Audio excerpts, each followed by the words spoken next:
ओम नमः शिवाय। इस समय सावन चल रहा है, इसलिए मैंने आपसे कहा ओम नमः शिवाय। कर्पूर्ण गौरम करुणावतारम संसार सारम भुजगेंद्रहारम सदा बसंतम हृदयारविंदे भवम भवानी सहितम नमामि। ओम नमः शिवाय। सावन महादेव जी का है, सभी लोग जानते हैं। लेकिन सावन महादेव जी के साथ साथ पार्वती जी का भी है। इसलिए नहीं कि वो महादेव जी की पत्नी हैं, बल्कि इसलिए क्योंकि वो एक बेटी हैं। महादेव जी की पूजा के साथ साथ पार्वती जी की भी पूजा की जाती है। क्यों? क्योंकि पार्वती जी इस दिन अपने मायके आई थी और बहुत सारा प्रकृति का आशीर्वाद लेकर। प्रकृति के आशीर्वाद से मेरा कहने का मतलब ये है कि उनके साथ जब उनके साथ वो सावन में घर आई थी तो प्रकृति में हरियाली छा गई थी। प्रकृति ने उनके आने की खुशी में उनके चरणों में फूल बिछा दिए थे। धन धान्य से भर गई थी प्रकृति, क्योंकि उनकी बेटी आ रही है उनके घर। सीधे तौर पे पार्वती जी ने यह प्रथा को अपने समय से ही चला दिया था कि सावन में अपनी बेटियों को मायके बुलाइए और रीतियों का पालन कीजिए। उसी तरह से बेटियों को उनके हिस्से का सम्मान दीजिए। बेटियां घर की लक्ष्मी होती हैं, बोझ नहीं। जो लोग बोझ मानते हैं वो बहुत बड़ी गलती करते हैं। कई जगह शास्त्रों में लिखा गया है कि वो सच भी होता है कि कभी कभी लड़कियों के भाग्य से चल रहे होते हैं घर, और वो घर जब लड़कियां बाहर जाती हैं तो भाग्य उन घर का बदल जाता है।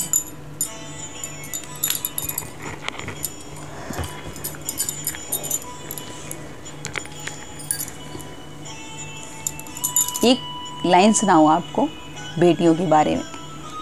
एक मीठी सी मुस्कान है बेटी, यह सच है कि मेहमान है बेटी। उस घर की पहचान बनने चली जिस घर से अनजान है बेटी। बेटियां अपनी हो या पराई, सबका सम्मान करिए। बेटियों को मजबूत बनाइए, क्योंकि बेटियां हमारा आने वाला भविष्य हैं। कहते हैं ना, अगर नारी शक्ति नहीं होगी तो कुछ चल नहीं पाएगा आगे, कुछ बढ़ नहीं पाएगा आगे। ये सभी को मालूम है। किसी के घर में 4 बेटियां होती हैं और वो घर खिल जाता है।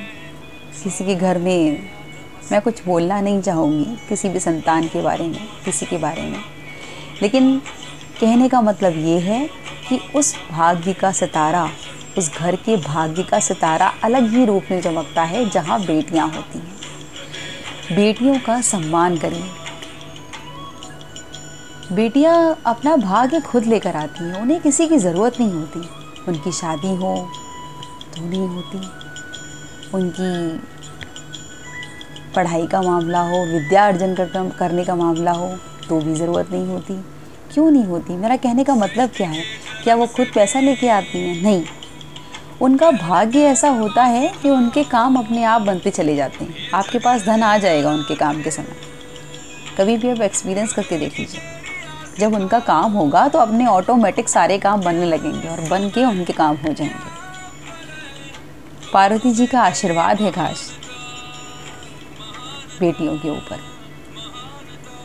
सावन में कहते हैं ना, बेटियां बुलाइए, उनको सम्मान करिए, उनको गिफ्ट दीजिए, उनको घर बुलाइए, उनको खिलाइए पिलाइए। क्योंकि ये प्रथा तो भगवान के समय से चली आ रही है कि पार्वती जी को उनके घर बुलाया गया था, उनका सम्मान किया गया था, बैठाला गया था। और उस समय प्रकृति बहुत प्रसन्न हो गई थी कि पार्वती जी घर आ रही हैं। सावन आ गया है, हरियाली छा गई है चारों तरफ, मौसम करवट लेने लगा है, बारिश होने लगी है, बहुत सुहावना मौसम हो गया है। कहते हैं ना, हरियाली भरा मौसम कैसा अच्छा लगता है। तो ये प्रथा बहुत पुरानी है। बेटियां हमारे घर का अस्तित्व हैं। कहते हैं ना, वो लोग, कुछ लोग कहते हैं कि बेटियां पराई होती हैं। क्या करना है बेटियों का, बेटियां उधर चली जाएंगी, पराया धन है, पराया घर की है। पराया पराया सोच के आप अपने घर में बैठी लक्ष्मी का अपमान कर रहे हैं। आपके घर पे जो लक्ष्मी बैठी है उसका आप अपमान कर रहे हैं पराया पराया कह के। आपकी वो बड़े अभागे लोग हैं जो कहते हैं ना कि पराया धन है, तुम्हें घर जाना है, तुमसे कोई मतलब नहीं है, ये वो। बेटियों को बड़ा नीचा समझते हैं कि अरे इनको तो घर ही जाना है, इनसे हमें क्या लेना देना, ये वो। ऐसी भूल कभी मत करिए। आपका घर चल रहा है, पता नहीं उन्हीं के भाग्य से चल रहा हो, उन्हीं के भाग्य से चल रहा हो। मैंने एक उदाहरण तो मैंने कई बार एक लोगों को कहते सुना है कि बेटियां हैं, इनसे क्या मतलब है, इनको तो लेना ही देना है, इनको तो केवल देना ही है। ठीक है, उन्होंने उनकी शादी करी, एक परिवार था जो इस तरह से कहता था। उन्होंने उसकी इस बेटी की शादी करी, सब कुछ दिया लिया और कहा ठीक है अब तुम अपने घर जाओ। उस घर के बाद उस लड़की के घर के जाने के बाद उस घर का भाग्य ही बदल गया। जो था वो भी नहीं रहा, सब कुछ बदल गया। तो कहते हैं ना बेटियों का सम्मान करिए। बहुत भाग्यशाली होती हैं बेटियां। भाग्यशाली लोगों के घर ही बेटियां पैदा होती हैं, सबके घर बेटियां नहीं होती हैं। ये हमेशा याद रखिएगा, सबके घर बेटियां नहीं होती हैं। माँ बाप पे कोई आँच आए, माँ बाप पे कोई सवाल जवाब खड़ा करे तो कौन सबसे पहले बोलता है? उनकी डॉटर्स।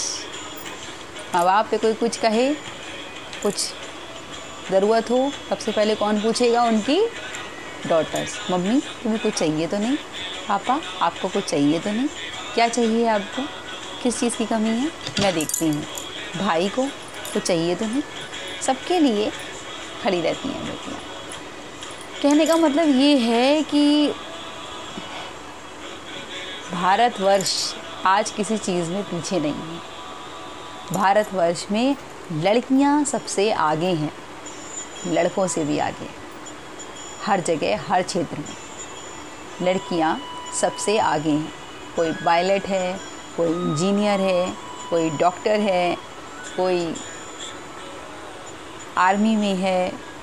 हर जगह जहाँ देखिए टॉप क्लास पे लड़कियां, नारियां ही बैठी हैं। हमारे देश की प्रेसिडेंट कौन है?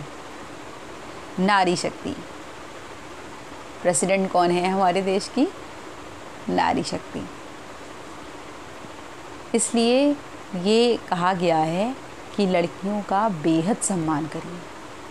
लड़कियों का अपमान करके, लड़कियों का दिल दुखाकर, अपने घर की बेटियों का दिल दुखाकर भगवान को भी सुखी नहीं रख पाएंगे। चाहे आप भगवान पर अरबों धन संपदा दान कर दें, मैं कहती हूँ अरबों, लेकिन आपने घर की बेटी आपसे अगर दुखी है, बेकार है वो दान पुण्य। मैं तो नहीं मानती। आप अगर मानते हैं तो प्लीज़ मुझे कमेंट करिए।